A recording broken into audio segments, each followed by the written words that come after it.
Thank you, Colonel Qureshi, Wing Commander Singh. I have just a few points to share in addition. कल रात की पाकिस्तानी सेना की कायरतापूर्ण गतिविधियों से आपको कर्नल कुरैशी और विंग कमांडर सिंह ने पहले ही अवगत करा दिया गया है. These provocative and escalatory actions that were taken by Pakistan last night were targeted at Indian cities and civilian infrastructure, in addition to some military targets.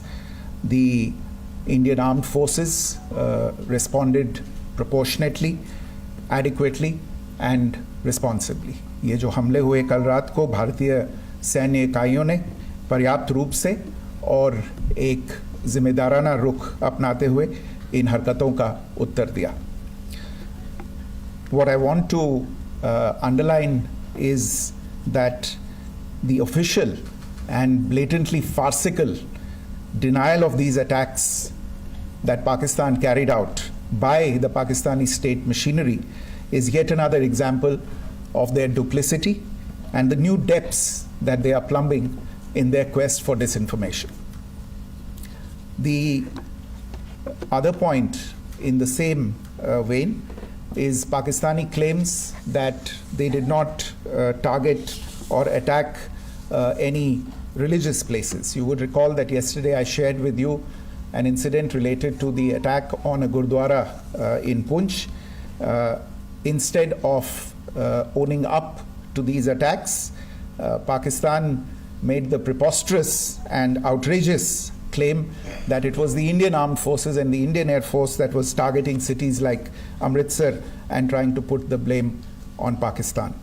This is nothing but a desperate attempt by Pakistan to disown its acts of aggression, but it is also true to type in its effort to deceive and mislead the world. It will not succeed. The Gurdwara in Punch in particular was attacked by Pakistan, and some local members of the Sikh community, including a Ragi of the Gurdwara, lost their lives in this incident, as I shared yesterday. TV पर आप इस हमले के चित्र देख सकते हैं.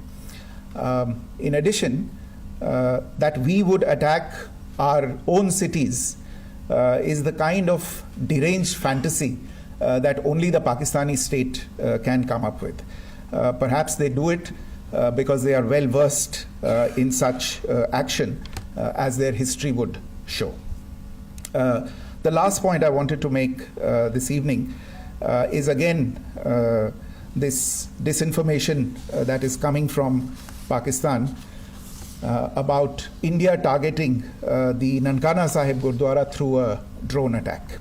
This is again yet another blatant lie and part of Pakistan's disinformation campaign. As we saw in the Pahalgam attack, Pakistan is again trying desperately to impart a communal hue to the situation with an intention to create discord. Again, we are not surprised. India's steadfast unity in itself is a challenge to Pakistan. Let me stop there. I have time only for a few questions and be happy to try and answer them. First, I call Siddharth. Siddharth, please. Hi, sir. I'm Siddharth from Beyond. So this way. Siddharth, behind, please. The other Siddhant. Yes. Hi, sir. I'm Siddharth from CNN News 18. Sir, I only want to know from you the status of Kartarpur corridor. Is it open or not? You can. I think you're all aware of the situation along the entire India-Pakistan border and the areas around the line of control. In view of the existing security scenario, the services of the Kartarpur Sahib corridor have been suspended till further directions. We'll update you as and when there is a change in the situation. You have a question here, Rishabh? So, good evening, Kishan from Times Now. So, you spoke about religious places being hit in Jammu. There's another religious place which is Carmelite Nun church that has been hit. What do you have to say about it? If you can explain it. Yeah, actually, we do have some information about this extremely regrettable and condemnable incident during heavy shelling across the line of control in the early morning of 7th May. A shell fired from Pakistan landed just behind the Christ School run by the Carmelites of Mary Immaculate congregation in Puj. Tragically, the shell fired from Pakistan hit the home of 2 students of the Christ School. Both students unfortunately lost their lives and their parents were severely injured. Another Pakistani shell struck a Christian convent of nuns belonging to the congregation of the Mother of Carmel, damaging water tanks and destroying solar panel infrastructure. Several priests, nuns, school staff, and local residents took refuge in an underground hall beneath the Christ School during the shelling by Pakistan. The school happened to be closed at the time, fortunately. Otherwise, more losses would have occurred. Again, we have seen the Pakistani side targeting and shelling places of worship with a particular design. This includes gurdwaras, these convents and temples. This is a new low even for Pakistan.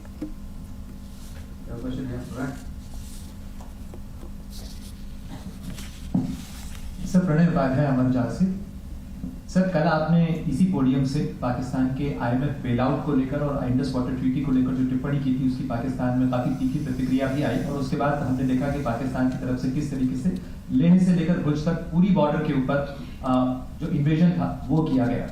मौजूदा situation के अंदर पाकिस्तान के bailout package को लेकर और पाकिस्तान के attempts को लेकर आपका क्या असेसमेंट है, और दूसरा ये भी जानना चाहेंगे कि पाकिस्तान की तरफ से ये जो अटेम्प्ट किया गया था उसका भारत ने अभी तक उस तरीके का कोई जवाब नहीं दिया गया है, तो क्या भारत इसका जवाब देगा जो कार्रवाई हुई है बीते 24 घंटों में? देखिए प्रणय, जहाँ तक इंडस वाटर्स ट्रीटी का सवाल है, मैंने कल विस्तार से उसके बारे में इसकी चर्चा की है. Indus waters treaty is in abeyance and as such I have nothing further to add to the decision that was announced by the Cabinet Committee on Security. जहाँ तक IMF बेलआउट का सवाल है, आपको ज्ञान होगा कि IMF की आज मीटिंग हो रही है. हम वहाँ पे अपना पक्ष रखेंगे और जो हमारा मत है इन चीज़ों को लेके वहाँ पे साझा करेंगे दूसरे मेंबर्स के साथ. ये बोर्ड पे निर्भर है कि वहाँ पे क्या निर्णय होता है.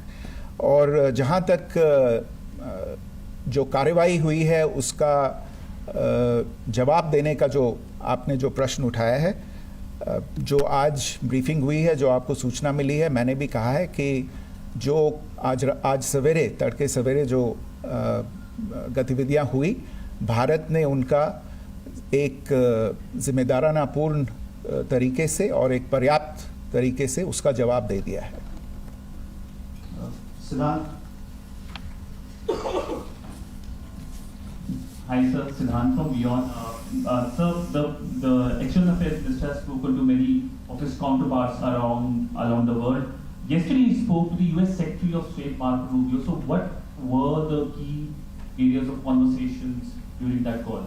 Yes, the minister had a conversation with the US Secretary of State. As you can imagine, the focus of discussions was the terrorist attack in Pahalgam and the response that India mounted after that on the 7th of May.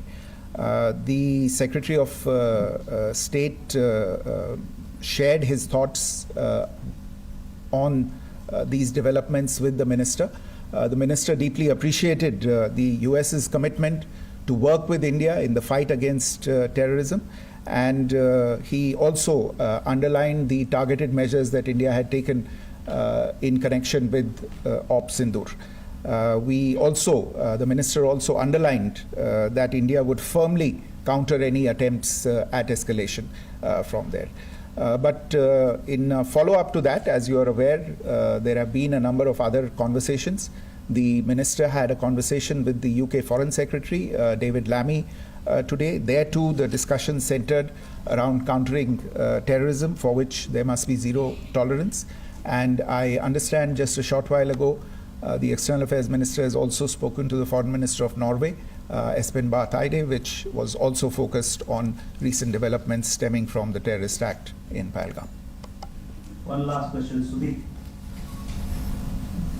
Sir, once again, thank you for doing this. Shri from Bloomberg. Once again, India had struck Bahawalpur the other day, which is also connected with the murder of one of us journalists, Daniel Pearl. If you could give us an understanding of what exactly are the reports that you're getting. Well, you're right. Bahawalpur is the headquarters of the Jaish-e-Mohammed terrorist group that is proscribed by the United Nations. Its leader, Maulana Masood Azhar, is a proscribed individual. It is, you brought up the connection with the tragic death or killing of Daniel Pearl of the Wall Street Journal. The Jaish-e-Mohammed was in some way directly or indirectly responsible for the death of Daniel Pearl. But the real connection is through Ahmed Omar Saeed Sheikh, the British Pakistani jihadi who was held in India but was finally released in 2000, and he was the person who lured Daniel Pearl to his eventually leading to his murder. So these are all obviously connected figures, connected individuals, connected institutions, and the attack on Bahawalpur, on that facility of the Jaish-e-Mohammed in Bahawalpur is, I would imagine, a fitting part of this unfortunate incident. Thank you all. Thank you, sir. With that, we come to the closure of this press briefing. Thank you very much.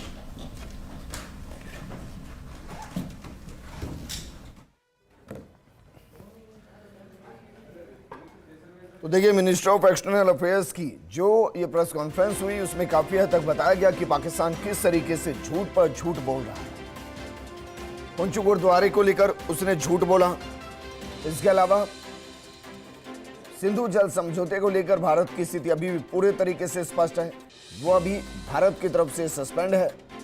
बताया गया कि ज्यादातर drone जो लगभग 400 के आसपास थे उनको आसमान में ही मार गिराया गया, और ये जो ड्रोन थे ये तुर्की के बने हुए ड्रोन थे। अब यहां से सवाल ये खड़ा होता है कि क्या वाकई में 400 ड्रोन गिराए जाने के बाद जिस कार्गो का जिक्र हो रहा था, क्या वाकई में उस कार्गो के अंदर तुर्की ने नई खेप ड्रोन की भेजी थी? ये कई सवाल हैं, और अगर तुर्की इसमें शामिल हो रहा है तो उसके खिलाफ किस तरीके की वैश्विक रणनीति बनाई जा सकती है। वहीं भारत पाक तनाव